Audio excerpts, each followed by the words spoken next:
back to that conversation of is he slowly being isolated, that his former NASA partners have gone a separate direction. So from where you stand, is there a strategy? Because it all boils down to numbers if you're looking to win an election as ODM. So if he then, as you're saying, later on you'll have those conversations, what is the strategy, quote unquote, to ensure that you have those numbers when it then comes down to it?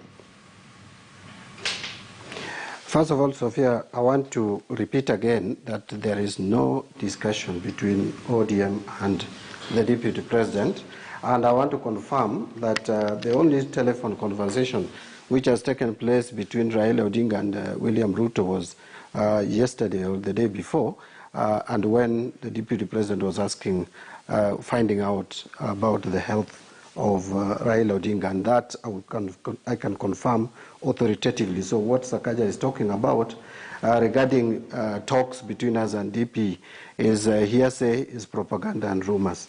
Now, being in denial, I've heard Kimani Ichung'wah talk about being in denial. Being in denial about what? First of all, we as ODM have repeatedly said that our party leader came out clearly and said that the handshake was for uniting the country, creating the 9-point agenda, moving to BBI, having BBI passed. I don't think there was any clear expectation that ODM has put beyond that. And so I don't see why someone can talk about being shortchanged, being played. And really, Sophia, who would imagine that shortchanging ODM is easy in this country? If anyone thinks it is easy, then let him watch this space. ODM is not a small pushover party. We are not Shirikisho party. We are not Sisi kwa Sisi. We are a serious political movement in this country. So if anyone thinks ODM can just be shortchanged that easily, then I would invite him to this game. But let me move to your issue. But before I go there, Sophia, allow me, because you know you have been concentrating on my friends and colleagues in the studio, sometimes forgetting that I exist across the town. Oh, no, no, sorry, Chairman. Next time come to studio. Sorry, Chairman. No, with the light touch. Yes. Now, on Matungu, yes. You know, I think this Matungu has been overplayed just the same way Msambweni was overplayed. But these are the facts. In the 2017 election, the ANC candidate, the late, got 18,000 votes.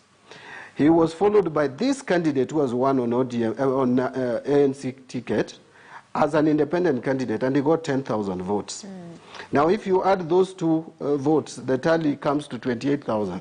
In this recent by-election, the gentleman got just about 14,000, half of that vote.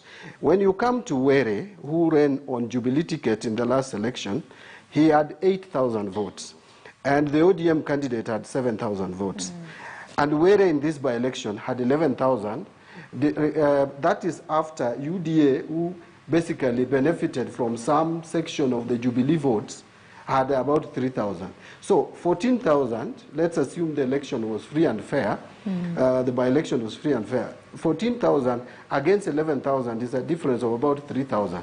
And after Mudavadi, Kalonzo Musyoka, Gideon Moi, Moses Wetangula had spent the entire period in the region canvassing for votes, I really don't know whether that is what you call strength. But let me move to your question regarding the meeting that the president had with the governors. These are the facts, Sophia. And I know the media and some propagandists would want it differently.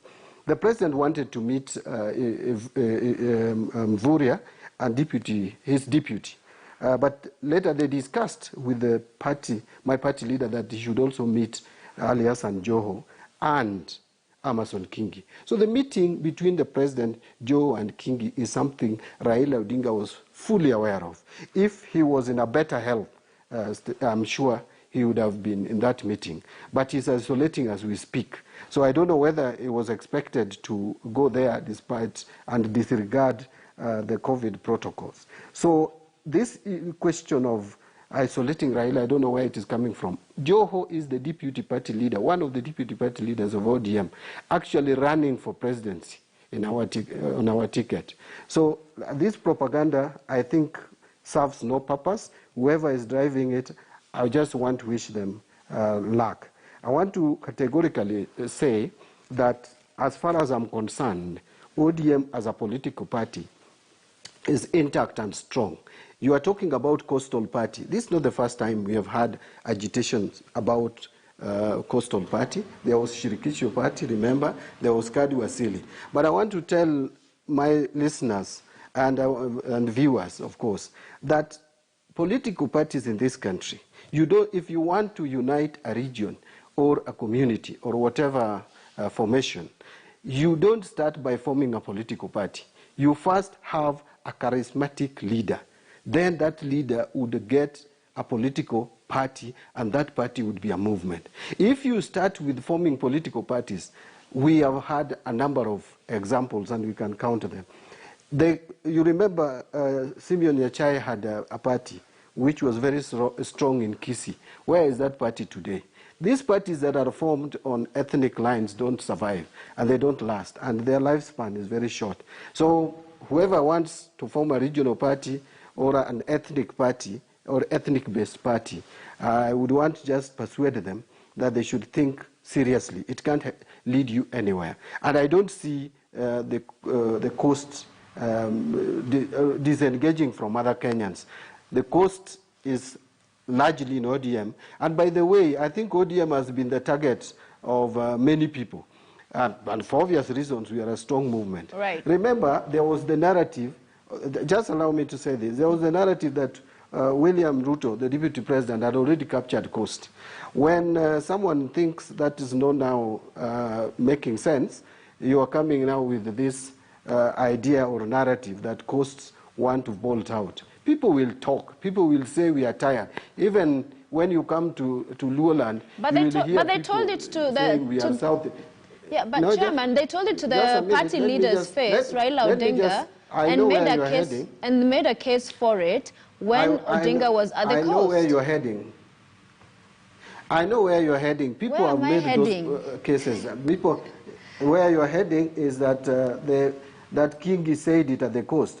Remember, even South Nyanza, there was Dalmas Otieno who talked of forming Kalauzi movement. There was Evans Gidero who came up with the South Nyanza narrative. Okay. Where did it end? So people will always talk about these regional things. They don't go anywhere. In fact, they end up running back and joining ODM. ODM is a movement you can't wish away. Yes. All right, I'll be coming back to you a little bit later. Ichungwa, your thoughts on that, because there are those who are saying the president in meeting these governors was seeking to forestall some moving to the deputy president.